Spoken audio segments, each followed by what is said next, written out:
lot of value in what they're offering. And I think that it's fine to let them be a board or commission. It's not, they're not even asking for budget. Well, they want to put on an event. All right, I think at this time, I'm going to let other council members speak. I think we'll go down the list. Place one. You've covered a lot of what I wanted to say, and I actually have a statement. But something that the council member Sederquist just said, that we had someone of color, I don't know what, that was not chosen. That right there is called affirmative action. Has no place here, okay? Because if someone is not chosen, it has nothing to do with the color of their skin. That is all protected. So that, I resent that. And I looked up like the top 10 cities, diverse cities in the country for 2020, and number 1 is Vallejo, California, where my husband grew up. And the top 10 are all in California and New York. I don't need to say anything about California and New York. I think y'all can figure that out. But knowing what I do about Vallejo, I will say I believe that is diverse in nature, not because they create a diversity council.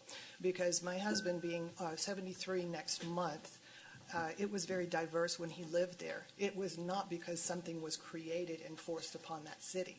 So with that, I just kind of have a statement, but you covered a lot of it. But I want to say thank you. I want to say thank you. I don't know all the 7 members, but thank you for taking the time to organize and bring this to us. Your passion, time, and attention to detail is much appreciated, and it deserves recognition.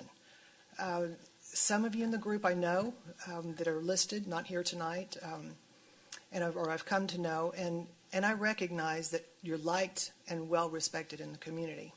And I'm sure you realize that you don't need the city council to do this. You can do it independently, which it looks like you already have. Pretty well organized, Facebook page, you know, the whole bit. And I think that's fantastic. I celebrate it. I think that's awesome to continue with that. A few observations. Some of these may be redundant, but I would like to point out there's a lot of red flags and buzzwords that make me a little uncomfortable.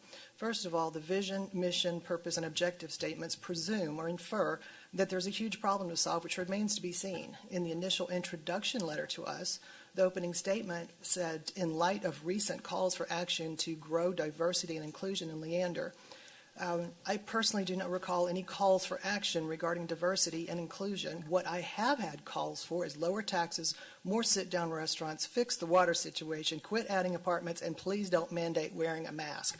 That's what I hear about. The word diversity, it's unfortunate because it is divisive in its origin and not inclusive. I've personally spoken with a very diverse set of people, and no one thinks that this is a good idea. And I'm sorry, you're the one here, so I'm talking to the whole group, but you're just here, so I don't want it to. Yes, well, you can sit down, Doctor, if you want. Yeah, I don't want to make you stand the whole time. Yeah, I don't. But anyway, let me finish. I would like to sit down. Okay. Unless there's a way to respond.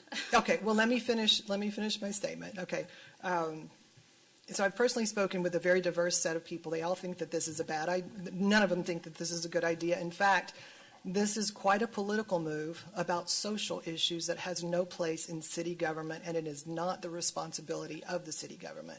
The proposed council objectives of advocacy, education, and communication, I'm all about education and information. I mean, I love that.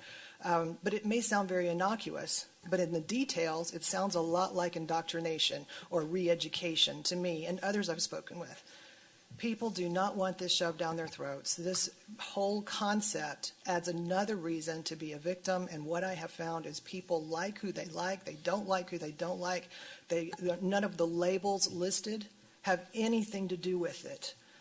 The labeling is divisive because it's the only way you can label is by dividing into groups.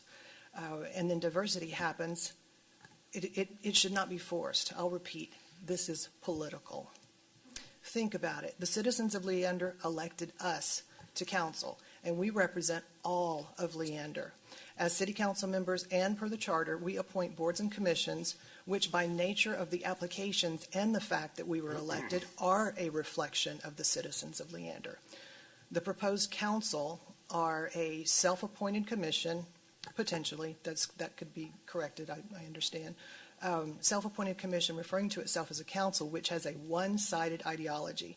Plus, you want to have a vote, just like city council and appointing boards and commissions. That is not a fair representation of Leander, since no one on the proposed committee was elected. So I suggest running for office, get elected, and then you have a vote. If we were to approve the formation of this committee, each position filled would have to apply just like any other committee.